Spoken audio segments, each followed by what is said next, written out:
Hello, folks. This is Chris, KY4CKP, and this week on El Cara Ham Radio, we're going to find out whatever happened to the 4-Low Ham Tacoma. That's what's coming up next on El Cara Ham Radio.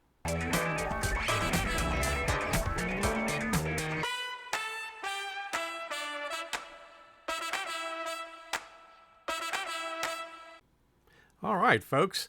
Yeah, I just wanted to give everybody an update on what was going on with the mobile HF and UHF VHF radio installs that I had done in my truck, a 2020 Tacoma TRD off-road. And my wife and I were out a few months ago checking out some of the back roads in an area not too far from us here in central, and the area is a little bit more eastern central Kentucky, known as the Red River Gorge area. Beautiful area, lots of camping and hiking and fishing and all kinds of outdoor activities. And so we went out that way one seemingly nice day to check out some back roads and things. We go camping in that area and wanted to check some stuff out. So we headed out. She was in her 2020 4Runner TRD off-road, and I was in the Tacoma. And so here we are headed out. Nothing drastic, nothing extreme. We were going to check out a county road, in fact, that was not supposed to be any real sort of a challenge or anything as far as off-roading or that stuff goes. We've done a pretty noticeable trail or two in these vehicles, so they're very capable. And so I just wanted to show some of the footage. Now that some time has passed, I wanted to put together a little bit of the footage from that day and just kind of explain where things are and what's going to be happening, because a big part of what I had wanted to do with having the radios installed into my vehicle was to actually shoot some footage and create some videos where showed using the radios out, in the forest, in the wilderness, as it were, and kind of didn't get around to being able to do a lot of that, and I think you'll see why here towards the end of this video. So here we found the road that we were looking for. We pulled off for just a minute to confer with each other, and then we headed on down this. Again, it's a county road. And as you can see, it's not really a big deal. It's nice and tame, well graveled. It's not rutted or have major potholes or anything in it. And we weren't looking for anything all that challenging on this particular day. It was not supposed to rain, or at least rain much, but it actually did end up raining some, and raining pretty hard for almost an hour, a little bit later on. But shouldn't have been a big deal. Like I say, this was not supposed to be any kind of a strenuous activity. We were just exploring the area, taking our vehicles out. It's good to get what we like to say seat time when you're doing different kinds of things. Got a little critter going across the road there.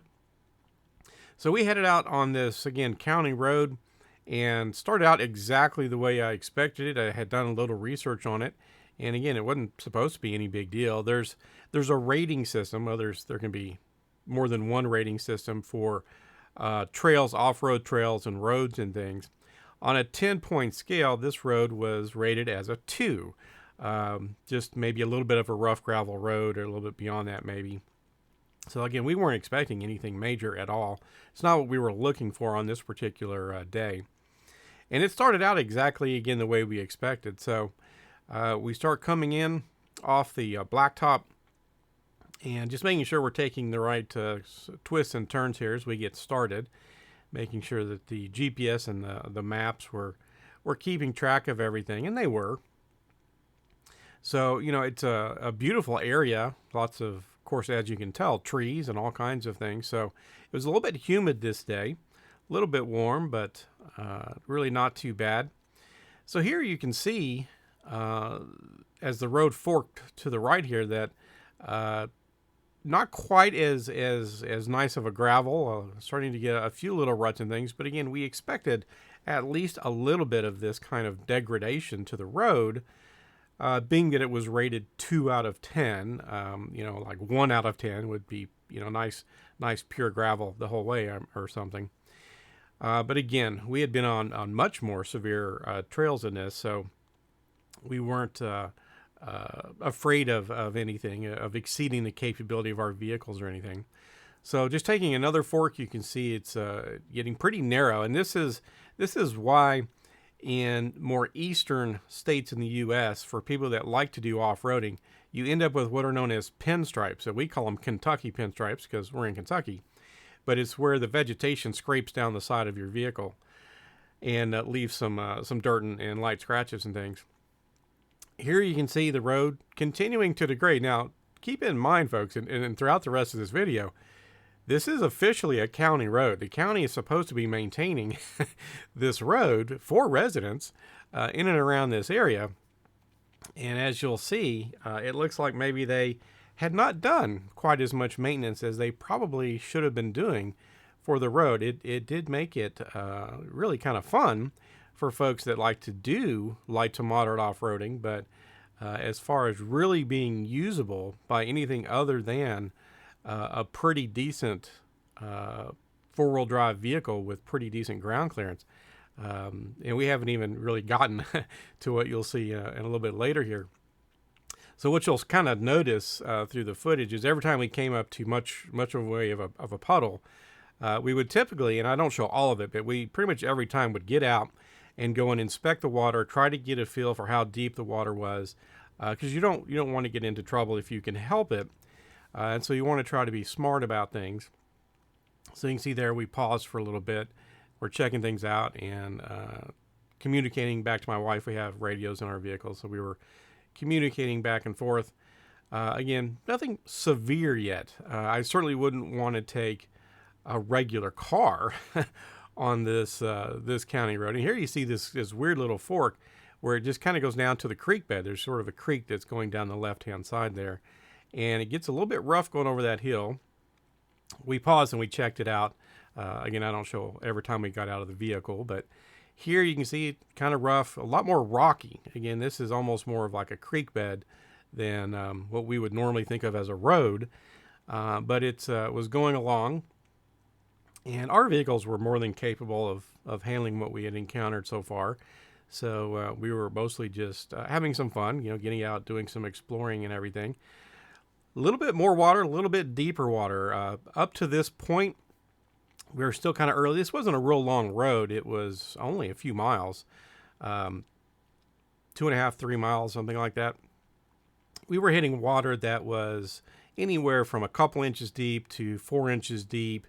Right in here, it's probably at least that in the middle of this little area.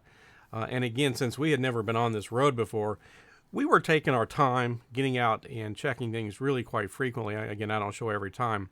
Now, when we got to this point, you see this sort of a fork, and you see there's a pretty good mud puddle right in front of me, and then there was just the dirt part over on the right-hand side. Now, the video doesn't do it justice. We did get out and check some stuff. It was very muddy on the right-hand side, and I decided, after looking at the water, that it's a sandy dirt, and it was well packed. And I thought, well, I should be able to go through that water. It doesn't look too deep. It was probably 12 inches, somewhere in there, maybe 14 inches. I had a 2.5-inch lift on my truck, and so I made it through. My wife, in her 4Runner, she decided to take that right-hand path, and did get stuck down in some ruts, and we had to get her out of that. It wasn't anything severe. She just got stuck down. If it hadn't been so rutted, she would have got through it just fine. So we made it through that. That had been the deepest water so far. Again, a lot of this, though, is very sandy dirt, and so a lot of it is actually very well packed. It was actually not a major problem the way different kinds of mud can be. Gravel off and on, even though it's supposed to be a county maintained road that should be nice and leveled and graveled pretty much the whole way. Again, remember, this is considered a road, at least by somebody's definition. But it gets used hard by folks in the area who do a lot of off-roading, who have side-by-sides and quad ATVs and things like that. So again, a lot more water. Again, anywhere from 4 to 8 inches deep typically. Occasionally maybe maybe 10 inches. That one puddle we already went through was 12, maybe 14 inches at its deepest. But again, it wasn't real soupy mud and stuff, so we were really getting through this stuff fine. And we were getting out and checking these puddles as best we could. We weren't as prepared on checking mud puddles as we really should be, and as we are now. We have some poles we can put together that we can much more accurately check the depth of water and things like that. So we were enjoying the day pretty much. Elise got stuck just momentarily at that one point, but we got her out really without any real serious efforts or anything, even though it was pretty humid that day, so it wasn't a whole lot of fun having to be outside the vehicle and doing a lot of physical activity. So we're going through this puddle.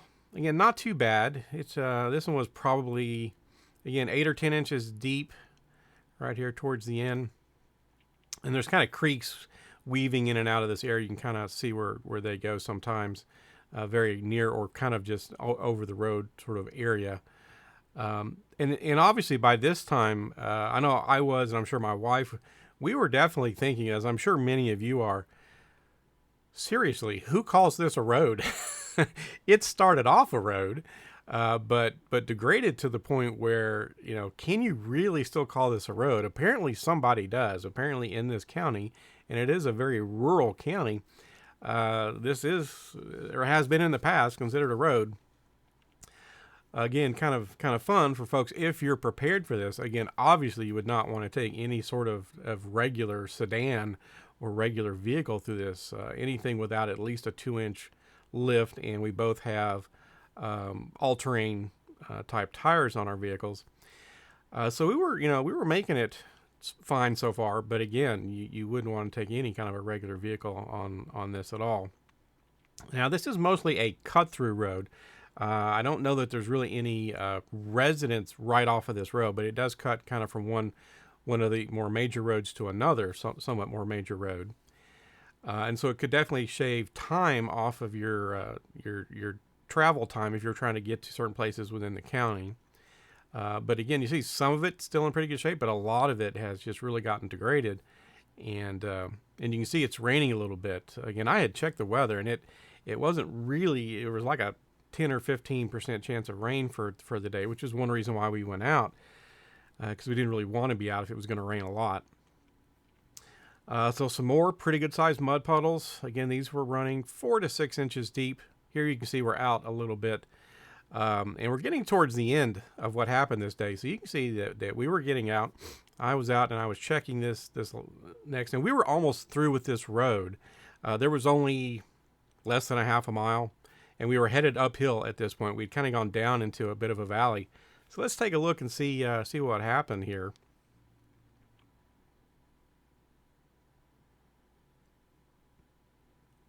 Oh no! Well, this mud puddle, as you can see, it was a little deeper than all the rest. In fact, we didn't know it, but this was about a 4-foot mud pit that folks had cut into the road, and there's no way around it. It was super muddy and sloppy to the right. As you can see right here, this road has been cut down. And I started out on some high ruts and then slipped off into the deep water. And, well, that was all she wrote for that 2020 Tacoma, folks. All right, folks. Well, after working with insurance, I was able to get another 2020 TRD Off-Road Tacoma. This one is in the quicksand color.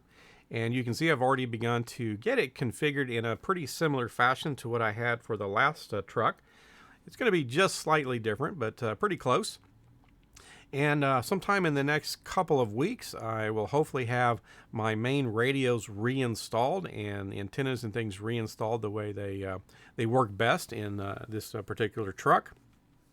And so there will be more adventures, more off-road and camping radio adventures for this vehicle. And I also use it for a lot of the activities that our club does out in the woods and areas here in South Central Kentucky. So don't be afraid to consider having radios in your vehicles. The installs are not that bad. We did installs on the previous truck, and there's installs that other people have done into their vehicles. And you can enjoy your radio pretty much any time or place that you might want to. So this is Chris, KY4CKP for Lake Cumberland Amateur Radio Association. We will catch you folks in the next video, 73.